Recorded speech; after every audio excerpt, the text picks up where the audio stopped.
Punchline, 18h-19h, Laurence Ferrari sur CNews et Europe 1.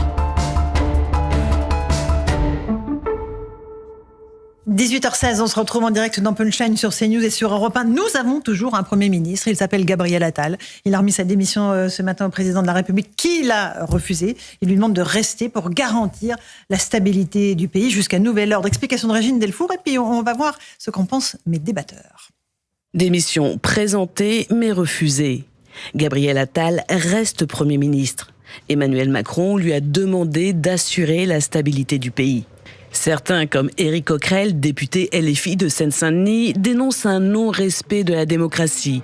D'autres, comme Sylvain Maillard, le député parisien du camp présidentiel, évoquent une situation inédite et justifient ce maintien avec les Jeux Olympiques à venir.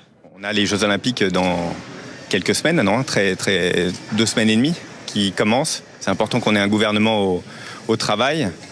Après, la situation fait que nous devons, dans les jours qui viennent, semaines qui viennent, trouver une alliance avec toutes les forces de l'arc républicain qui le souhaitent. Pour Arthur Delaporte, député PS du Calvados, le président de la République tente de gagner du temps. Je considère que il y a une tentative de maintenir les choses, de les faire durer plus longtemps. Nous, notre objectif, c'est de gouverner, d'être prêt à gouverner au plus vite dans la quinzaine. L'objectif du chef de l'État, trouver rapidement une coalition pour continuer à gouverner. François Pupponi, on a toujours un Premier ministre, il est en sursis ? Oui, il est en sursis, mais tant qu'on n'a pas un nouveau gouvernement. Là, le président de la République va attendre le 18 juillet, de voir comment les choses se passent à l'Assemblée nationale, quels sont les groupes constitués. En fonction de ça, il demandera au groupe le plus important de lui présenter un candidat, puis il le désignera ou pas. Donc il va faire, entre guillemets, durer le plaisir. Hein. Ah oui, là, mais ils vont hurler à gauche, là. La gauche va hurler, mais il hurle déjà, mais il dira, écoutez, moi, je ne sais pas qui est majoritaire vraiment, donc vous dites que vous avez gagné, mais à l'Assemblée nationale, qui va être élu par l'Assemblée nationale ?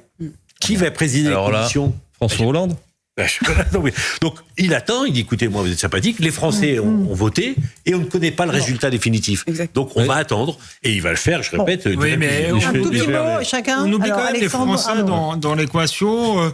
La marmite qui bouillonne, enfin la cocotte minute qui bouillonne, le jeu qui peut être dangereux de l'extrême gauche, parce qu'on a déjà vu de la casse hier. S'il nomme pas de Premier ministre, on peut très bien avoir des violences dans la rue, ce qui est d'ailleurs amusant. Ceux qui nous prédisaient la guerre civile avec l'extrême droite, on va voir ce que ça va donner là. Donc je veux bien que ce soit un super joueur. Je suis pas sûr, parce qu'on a vu quand même la manœuvre de la dissolution. Certes, il s'en sort moins mal que prévu, mais c'est quand même assez catastrophique.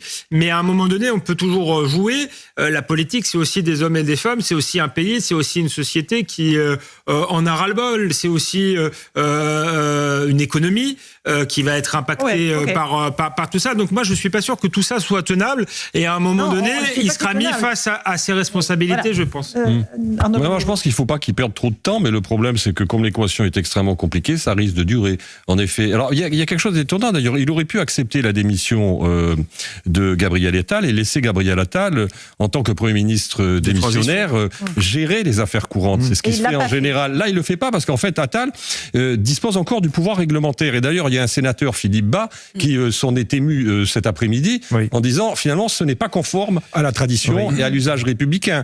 Parce que finalement, il fait comme si le Premier ministre avait encore la confiance de l'Assemblée nationale, ce qui n'est plus du tout. Mais symboliquement, il n'a jamais d'ailleurs demandé. Symboliquement, Emmanuel Macron ne relégitime pas Gabriel Attal. Et juste un point sur l'arc républicain, moi, ce qui est quand même tout à fait paradoxal, c'est que j'entends M. Darmanin dire « Ah non, mais l'arc républicain, LFI ne fait pas partie de l'arc républicain. » Mais ils ont appelé à voter pour les députés de LFI eux-mêmes. En l'occurrence, M. Darmanin lui-même a été élu parce que le candidat de LFI s'est retiré. Donc, si vous voulez, vous voyez bien que cette notion d'arc républicain, c'est une notion à géométrie variable en fonction des circonstances. Et ça, je pense qu'à fait beaucoup de mal. Vous voulez dire un tout petit mot, Joseph, parce qu'après, on parle de M. Bardella, non ? Pas de mots ? Moi, ce qui m'a étonné, parce que c'est contraire à la tradition républicaine, c'est le fait que Monsieur Attal ait toujours un pouvoir réglementaire. Mais oui, je trouve ça, mais véritablement baroque.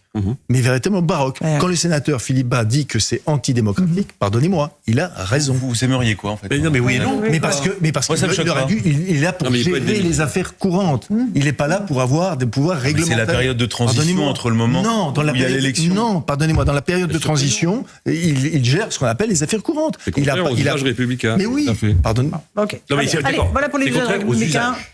Bah oui. Mais Mais après, est-ce qu'on s'est retrouvé une seule fois dans la Ve République dans une situation comme celle-là, où personne n'a gagné le soir des élections? Il n'y a pas de majorité. Donc, pas sous cette République. et donc, Non, mais ce qu'il y a, c'est que la Ve République n'est pas faite pour ce genre de choses. Allez, on tourne en rond. Cela vient d'être dit, comme cela vient d'être dit, on permet à un Premier ministre qui n'a aucune légitimité, c'est-à-dire que jamais l'Assemblée ne lui a accordé l'once du début du canevas d'une légitimité. Donc voilà un Premier ministre qui n'a aucune légitimité, qui continue à courir comme un canard sans tête et qui a un pouvoir réglementaire. C'est parfait.